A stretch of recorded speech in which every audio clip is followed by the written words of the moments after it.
Shalom Alaikum Besyam Hamasiyah. Dalam sesi berikut seminar problematika Injil Barnabas yang diselenggarakan di IAIN Salatiga, ada seorang penanya yang berkata demikian, Pak Bambang, apakah Alkitab itu bertahan di tengah gugatan fakta-fakta sejarah, arkeologi dan sebagainya? Dan saya menjawab bahwa itu sudah teruji. Pertama, karena iman Kristen itu menyediakan segudang bukti-bukti, bukan sekedar bukti arkeologi, tapi pra-arkeologi. Artinya apa? Justru yang mendorong arkeologi tentang kitab suci itu berasal dari Alkitab. Lalu saya jelaskan tentang penemuan batu Rosetta. Itu awal dari kepedulian kita terhadap arkeologi Timur Tengah. Dulunya orang hanya tahu piramid, orang hanya tahu bagaimana mumi-mumi dijual di jalan-jalan, lalu dibawa sampai ke Eropa, ke Perancis. Makanya banyak sekali mumi-mumi Mesir itu dijual dan sekarang disimpan di Museum Paris. Tetapi bukan itu. Pra-arkeologi itu didorong oleh segudang alat-alat bukti yang dimotivasi, didorong oleh kitab suci. Apa yang saya maksud dengan segudang bukti? Gereja itu diizinkan Tuhan tersebar dengan berbagai macam bahasa. Sejak awal sejarahnya pernah saya sampaikan. Kristus berkarya di Galil Hagoyim, Galilea wilayah bangsa-bangsa.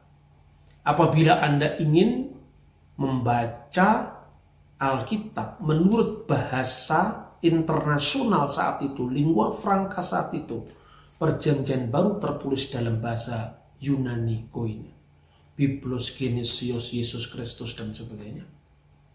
Ketika Anda ingin mendengar bagaimana dahulu Nabi Musa bercakap-cakap, bagaimana dahulu Daud Salomo bercakap-cakap, Anda cukup membaca Alkitab bahasa Ibrani. Biblia Hebraika Stuttgartensia terbitan modern Kristen, atau Tanakh terbitan banyak sekali penerbit Yahudi. Mesora Publishing House, Tel Aviv Publishing, banyak sekali. Dan tidak hanya melalui satu naskah Ibrani yang disebut naskah Masoretik. Kita punya yang namanya Torah Shomron, Torah Samaria. Kita punya The Dead Sea Scroll yang usianya lebih dari 2000 tahun silam. Tidak hanya di situ. Bahasa yang dipakai Yesus sehari-hari, selain bahasa Ibrani sebagai bahasa ibadah, itu adalah bahasa Aramaik. Ketika pada zaman gereja mula-mula, kemudian terbentuklah aksara-aksara Syriak, maka disebut Syriak Aramaik. Kita bisa menemukan bahasa Yesus itu ketika Anda bergereja di gereja Maronit di Libanon, di gereja Ortodoks Syria atau Katolik Syria di Syria, atau gereja Assyria Timur di wilayah Irak, sampai hari ini.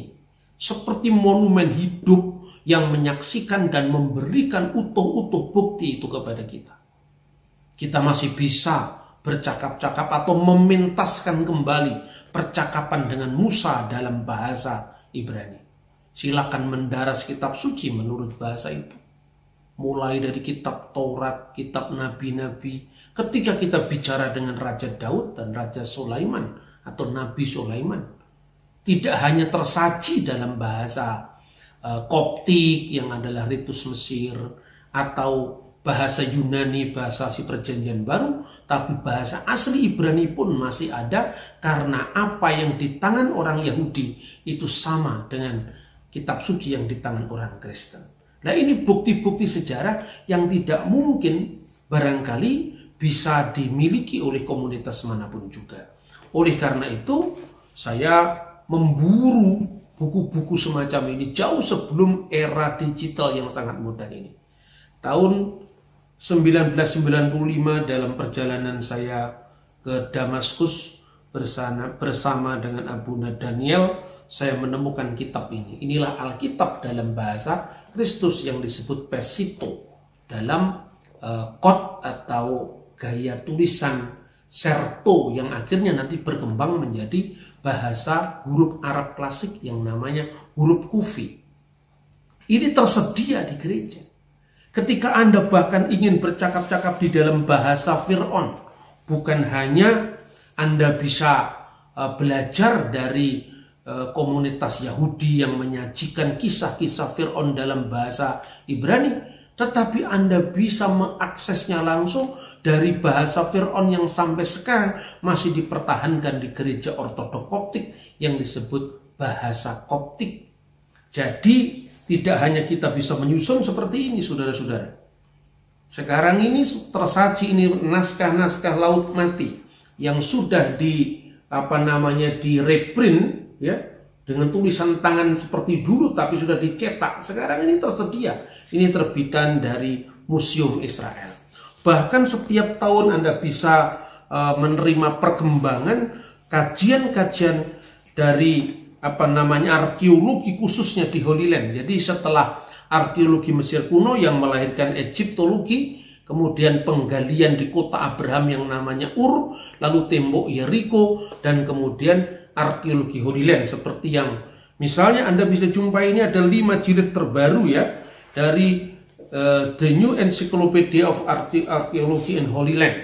Buku ini ada 5 jilid dan ini melaporkan perkembangan terbaru dari penemuan-penemuan arkeologi yang erat berkaitan dengan Alkitab. Bahkan ketika kita membaca Alkitab misalnya dari Kisah Rasul pasal 2 yang menceritakan bahwa pada saat pencurahan Roh Kudus pada perayaan Hag Shavuot, perayaan Pentakosta Yahudi, mereka tidak hanya datang dari wilayah-wilayah Kekaisaran Roma, tapi mereka datang dari Partia, Elam, penduduk Mesopotamia yang bahasanya adalah bahasa Aram. Dan itu dibuktikan dengan Aramaik dokumen yang sampai tersebar di Ancient Egypt. Ini ada beberapa naskah yang isinya kontrak dagang pada zamannya, dan ini sudah diterbitkan di Israel ya, beberapa jilid buku ini. Jadi Textbook of Aramaic Document from Ancient Egypt. Dan ini bisa diikuti dengan mudah. Dan ini semuanya menyediakan pustaka besar yang bisa menyusun misalnya untuk Mesir, The Complete Chronology of Ancient Egypt. Ini bisa dilakukan. Dengan seperti ini semua sumbernya pertama kali dari Alkitab. Ya, dari semua sumbernya pertama dari Alkitab. Dengan demikian, ketika orang belum menemukan tentang 1-2 teks yang mungkin dianggap kabur, karena apa? Keterbatasan bacaan dia. Jangan langsung memvonis Alkitab tidak tahan di depan kritik ilmiah. Baru Alkitab yang diuji. Kitab-kitab lain belum banyak diuji. Ini saya ngomong dengan suasana kejujuran. Maka marilah saya ajak saudara-saudara untuk berdialog dengan jujur. Bukan polemik itu adalah masa depan kita. Ketika kita polemik meninggalkan rasa kalah dan menang bagi para pihak yang bersengketa, itu tidak baik. Tetapi lihat kekuatan argumentasinya. Lihat kelengkapan referensinya. Lihat penguasaan holistik dari kajian-kajian yang kita lakukan. Jangan hanya dilihat orang pandai bercakap 1-2 kata seolah-olah pinter bahasa Aramaik, bahasa Ibrani. Enggak cukup itu.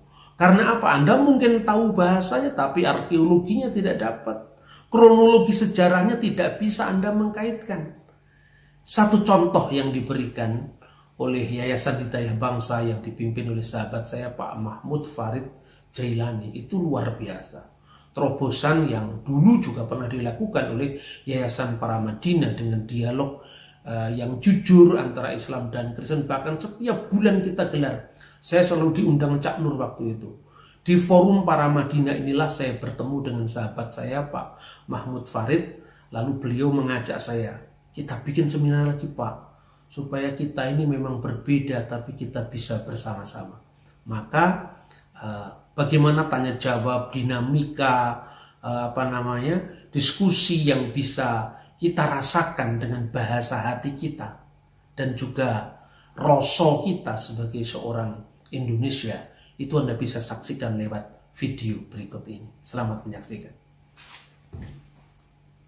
Kemudian bagaimana sikap saudara Kristen terhadap para skep gereja yang mengatakan bahwa ternyata Bible tidak tahan dengan teks-teks modern itu, suara berlalu gitu. Sekarang udah ketinggalan kereta. Sekarang kenapa saya bilang begitu? Sekarang gitu, jujur saya, penemuan arkeologi itu dari mana Pak? Dari gereja. Penemuan arkeologi Timur Tengah itu diawali dari namanya Rosetta Stone. Tahun 1795 itu dimulai ketika Napoleon Bonaparte menduduki menduduki tanah Mesir. Lalu salah seorang tentaranya menemukan satu batu tertulis dalam 3 bahasa, yaitu bahasa hieroglif, bahasa Mesir kuno yang dipakai pada zaman para Firaun. Kemudian berbahasa demotik, bahasa Mesir kuno dipakai di antara Timos, rakyat, dan bahasa Yunani. Adalah seorang Prancis Katolik, di agamanya masih muda, umur belasan tahun, sudah menguasai 4 bahasa kuno, Ibrani, Yunani, Latin, Aramaik. Ketika dia mendapat pengumuman dari zaman Napoleon, siapa yang mau ikut ekspedisi arkeologi ke Mesir untuk memecahkan batu Rosetta, dia datang. Bingung waktu di Mesir, apa yang dia lakukan? Dia tanya, komunitas terkuno dari gereja ini, dari Mesir ini apa? Islam? Bukan, baru abad ke-7. Kristen Ortodoks Yunani juga tidak, Kristen Koptik Ortodoks. Nah, untuk dia bisa komunikasi dengan orang setempat, dia pakai bahasa Arab. Lalu masuk gereja, bingung dia. Wah, ini ada liturginya kok selain bahasa Arab, ada bahasa Yunani, ada bahasa Mesir kuno. Tetapi ketika nama-nama dewa itu diganti dengan nama Yunani, misalnya Theos, Agios, Theos, Agios, Iskiros, Agios, Satana, terus diterjemahkan menjadi bahasa Arab. Kudusul, Kudusullah, Kudusul, Kudusul Latilaya Mutirhamna Al-Masdulillah biwalibni warahil kudus Al-Ana wa kulhainin wa ila dahri-dahirin amin. Ini gak ada Islamnya, ini Kristen asli. Apa artinya itu? Wah, ini berarti ada bahasa-bahasa kuno yang dipakai di sini. Ya, gimana kami bisa belajar?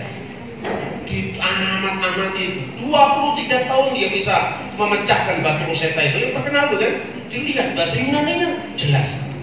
Oh, di sini ada kata Ptolemaeus, di sini ada kata Cleopatra, yang selama itu hanya lewat cerita Antoni Cleopatra, ternyata ini tokoh historis, dilacak sama dia. Terus ada tulisan dalam bentuk huruf, dalam bentuk tanda gambar seperti matahari.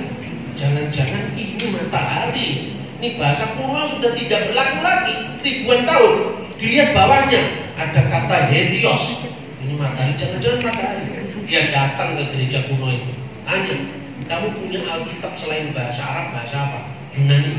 Selain bahasa Yunani, bahasa Koptik. Apa itu bahasa Koptik? Bahasa zaman Firaun. Oh, hurufnya huruf Yunani. Iya, ketika Rasul Markus datang ke Alexandria, penerus-penerusnya menciptakan peradaban baru. Makanya menciptakan huruf baru. Kayak orang Jawa sekarang, Anda lihat itu orang Arab suruh baca Arab Pegon nggak ngerti. Itu produk lokal, karena itu menunjukkan ke bangsa kita bangsa besar sampai bisa bikin misalnya Arab Pegon. Begitu juga di sana, dilihat ternyata. Kamu tanya bahasa Koptik ya. Bagimu akan ada matahari yang tidak pernah tenggelam. Bahasa Koptiknya apa? Oh, bahasa Koptiknya adalah on. Bahasa Koptiknya adalah ra. Ada 2 kata, ra dan on. Ra itu apa? Matahari. Itu dia baca dari Alkitab. Orang-orang Israel membangun kota namanya Ramses. Ra itu hari. Matahari. Mesi itu artinya apa? Artinya anak. Anak sang matahari, anak dari matahari. Nama aslinya Musa apa? Moshe. Mo itu air yang mengalir. Mese itu bahasa Mesir kuno, artinya anak. Anak yang diambil dari air yang mengalir. Ketemu sudah ini bahasa. Sejak saat itu muncul namanya Egyptologi. Ini asalnya dari Bible ini. Kok dianggap Bible bertentangan dengan pengetahuan bagaimana? Yang mulai arkeologi adalah Alkitab kok. Seumpama waktu itu tidak ketemu kata Ramses, Tidak akan ketemu arkeologi Mesir kuno. Baru mulai ada penggantian di di Rasamra, penggantian di Babel, ketemulah kota-kota kuno, kota Abraham. Namanya apa? Tel Turahi, cocok dengan namanya Abraham dalam kitab Tera.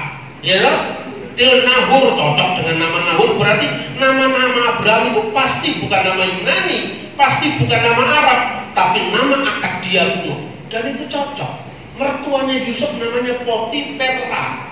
Poti itu yang dipersembahkan Vera kepada Ra, matahari. Sama dengan orang Jawa, namanya Muhammad, namanya Suryawan. Ketika jadi Islam, keluarga besarnya sebelumnya ditambahi Muhammad Suryawan. Lupa Surya itu dewa Hindu itu. Namanya juga Kristen ditambah Ignatius Surya Hadi. Surya itu bahasa Hindu, Hadi itu yang utama itu. Jadi ini sebuah inkulturasi bahasa. Dan untuk baca teks Alkitab, Anda harus paham Ibrani. Ibrani pun bukan Ibrani zaman Ariel Sharon. Ibrani McD ditulis pakai bahasa Ibrani, bukan itu. KFC ditulis pakai bahasa Ibrani, enggak. Anda harus belajar namanya paleografi, tulisan-tulisan kuno. Karena untuk memahami naskah Quran, Anda tidak bisa cukup hanya membaca teks Ibrani modern. Nah itu kira-kira perkembangan grup, lalu arkeologi, lalu bahasa. Itu minta maaf. Orang-orang yang menyebut dari Eropa yang teolog genit itu tidak tahu yang begini-begini ini. Saya minta maaf, bukan saya merendahkan, tidak. Tapi terlalu dangkal untuk memahami naskah yang usianya ribuan tahun hanya bermodal bahasa Inggris sekedarnya, bahasa Yunani. Bahasa Yunani Perjanjian Baru itu beda dengan bahasa Yunani Plato. Gitu. Terus yang terakhir, kemudian dari arkeologi Mesir kuno itu muncul arkeologi kota Abraham, Ur Kasdim, baru muncul penggalian Yeriko. Setelah Yeriko, baru muncul penggalian Holy Land. Pada saat para teolog yang meragukan bahwa teks-teks itu hanya bersifat simbolik, itu muncul sebelum era penemuan arkeologi. Satu contoh misalnya, seorang meragukan apakah dalam Perjanjian Baru ada ungkapan 5 serambi dalam kolam Siloam. Mana tidak pernah ada arkeologi membuktikan ada 5 serambi. Lalu dia tafsirkan, kalau gitu itu hanya sifatnya alegoris. 5 serambi itu 5 Torat Musa. Jadi itu nggak bisa dipahami secara terlak.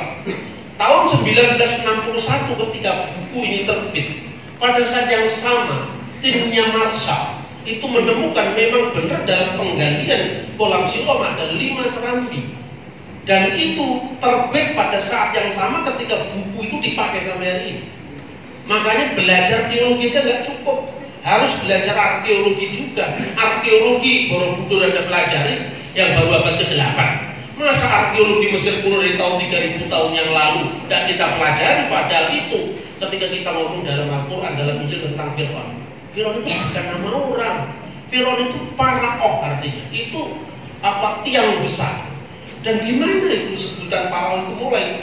Setelah generasi Old Kingdom. Ketika kerajaan Israel, kerajaan Mesir kuno pindah dari Giza menuju ke Luxor dan sebagainya. Baru Anda lihat sendiri di sana. Saya beberapa teman dari Al-Azhar itu saya anjurkan, kamu kalau mau tahu sejarah Mesir jangan hanya baca Perjanjian Baru. Karena Perjanjian Baru kan baru muncul abad pertama. Jangan baca hanya Quran yang muncul abad ke-7. Kamu baca langsung itu temuan-temuan arkeologi itu. Sebagai seorang ilmuwan, ketika Anda belajar arkeologi itu, tutup dulu kitabmu, Bibelmu. Supaya apa? Supaya kita bisa netral, jangan kita dipenjara karena teks. Karena teks itu membimbing kita, oke lah kalau secara hidayah silahkan. Tapi kalau secara ilmu pengetahuan, masa kita bisa mengerti teksnya orang, teksnya kita sendiri kita protek, kan tidak fair gitu. Nah, oleh karena itu saya menyatakan tentang pentingnya gereja ortodoks itu di mana? Karena gereja ortodoks itu saksi hidup dari semua data-data arkeologi. Coba Anda mau belajar bahasa Yunani. Pembawa gereja ortodoks pertama itu bukan saya, tapi Romo Daniel. Nah, kemudian generasi setelah Romo Daniel itu kan menekankan aspek tentang liturgi gereja, sejarah gereja. Saya tidak bisa hanya begitu. Karena apa? Ketika saya masuk dalam salah satu gereja ortodoks saja, berarti saya menutup akses informasi saya untuk ortodok yang lain. Makanya saya memperkenalkan kajian Syriak, kajian Koptik dalam konteks ini. Anda mau tahu bahasanya Yesus sampai sekarang Alkitab Pesita masih ada bahasa Suryani. Dipakai tidak hanya sebagai bahasa liturgi tapi bahasa sehari-hari di Maklula, Saidnaya di Syria. Anda mau pakai bahasanya Pontius Pilatus bahasa abad pertama masih dipakai teks itu di Perjanjian Baru. Anda mau cari bahasanya Nabi Musa masih dipakai dalam kitab Torah. Anda mau cari bahasanya Fir'aun, jejak-jejaknya dijumpai dalam kitab Ibrani. Misalnya, nama Asnat itu kekasih Naib. Naib itu dewa kuno zamannya Yusuf. Yusuf ketika menjadi Perdana Menteri, nama Yusuf itu kan nama Ibrani, Yosef. Ketika di Mesir mendapatkan nama baru, apa itu? Safnah Paneah, itu kunci hidup. Hidup, makanya Agnaton, Aton yang hidup. Nah ini nggak cukup hanya bisa ditelaah dari bahasa Arab yang terlalu baru untuk itu. Tidak cukup diambil dari bahasa Yunani, Perjanjian Baru, konteksnya terlalu jauh. Harus diambil dari teks langsung yang melestarikan bahasa Koptik. Yaitu apa? Gereja Ortodok Koptik. Ini ada di Mesir, tidak ada di Syria. Makanya saya tidak kerasanan kalau hanya di satu tempat. Saya mau passing over dari semua tradisi keagamaan. Soal kemudian saya coming back kepada agama saya sendiri karena saya harus punya rumah supaya kalau mati ada yang mengubur. Kan itu saja sebetulnya. Ya, ini tadi barusan Anda bisa menyaksikan bagaimana diskusi yang penuh persahabatan yang bertempat di kampus IAIN Salatiga. Kita memang berbeda, tapi toh kita bisa bersama-sama. Jadi saya membahas tentang bagaimana tanggapan saya ketika ditanya tentang bukti-bukti bahwa Alkitab itu bisa bertahan di tengah gempuran studi kritik sejarah. Anda pasti menikmati apa yang saya sajikan dan jalan dialog yang seperti ini bisa kita lanjutkan melalui forum yang lebih luas lagi demi Indonesia masa depan. Kita akan menatap era baru dengan paradigma yang baru dalam kerangka Bhinneka Tunggal Ika Tanhana Dharma Manggala. Berbeda-beda tetapi satu dan tidak ada kebenaran yang mendua. Shalom alaikum Besem Hamasiah.